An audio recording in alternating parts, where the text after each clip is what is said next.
Well, hello, Berwick Anglican Church. I'm here today. Today's actually Wednesday, and I'm here with Bishop Paul in Berwick Anglican Church here at the church.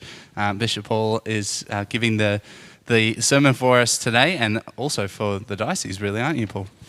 And Paul, I was just wondering, now that we have you, just wondering if you could tell us a bit about how things are going with the diocese. We don't really hear all that much because everyone's at home and no one's allowed in the building. But how are things going for you and for the Archbishop close to the CBD?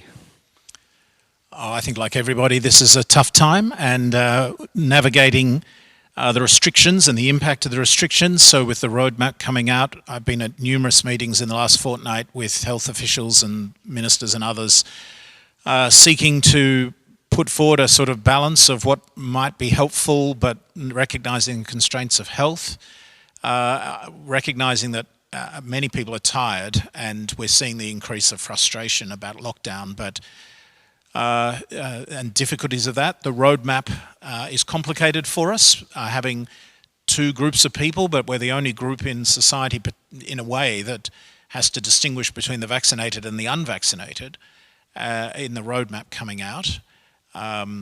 We're pleased that anybody could come to church with some restrictions and conditions, but nonetheless it is going to be, I think, demanding for maybe a few months even, from the beginning of November roughly. For me it's strange, of course, preaching on a Wednesday. I've already preached on Monday in another church this week. I will preach this Sunday, but some Sundays I haven't been preaching, so that's the rhythms move every week, and that's a bit tricky. It adds a bit of work earlier in the week for sure, and numerous meetings with different groups and so on. Yeah, we certainly appreciate all the work that you do for us. We as clergy and the ministry team, we get all of the correspondence that you send via email, and we appreciate it very much. So thank you very much for your hard work. Bishop Paul, you are still a bishop of a lot of churches in the Jumbunna Episcopate, and that includes us here in the city of Casey in the southeast. Despite the challenges of COVID, I guess, what are your hopes and dreams for the area here in the city of Casey? Well, even for the nearly 5 years I've been a bishop, at different times we've talked about the need to grow churches in this southeast growth corridor area.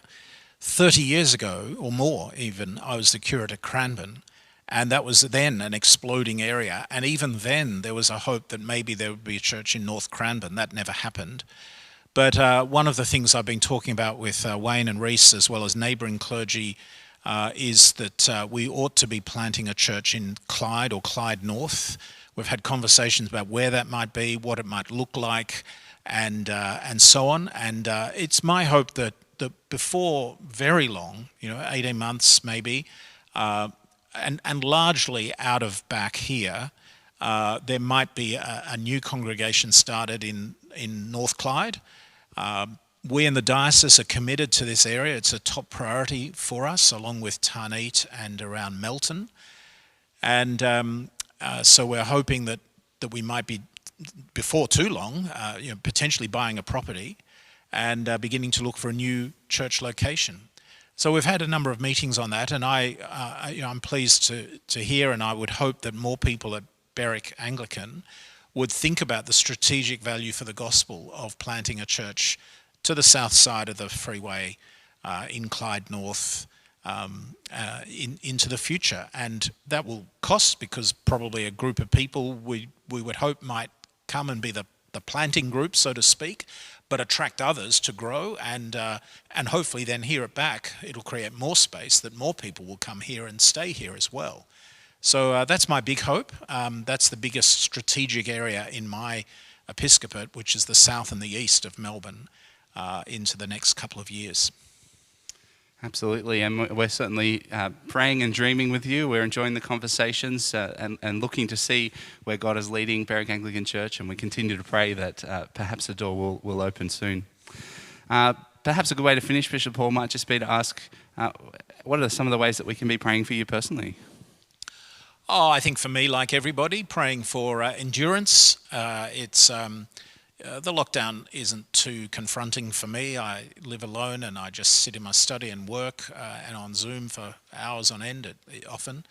but just endurance and a bit of energy at times. But like everyone, we get lethargic, I think, in this lockdown time. But having joy in Jesus, and joy for the day rather than joy for as you know, in addition to joy for the future. But so often our future hopes are all a bit uncertain now with COVID and so on. So finding joy in the day is a good thing to be praying for. Bishop Paul, thank you so much for preaching the sermon for us today, and thanks so much for your time. My pleasure. I'm sorry I won't be seeing you face to face, and sorry we can't have the confirmation. I should have said that, and but hopefully before too long we'll be able to reschedule that.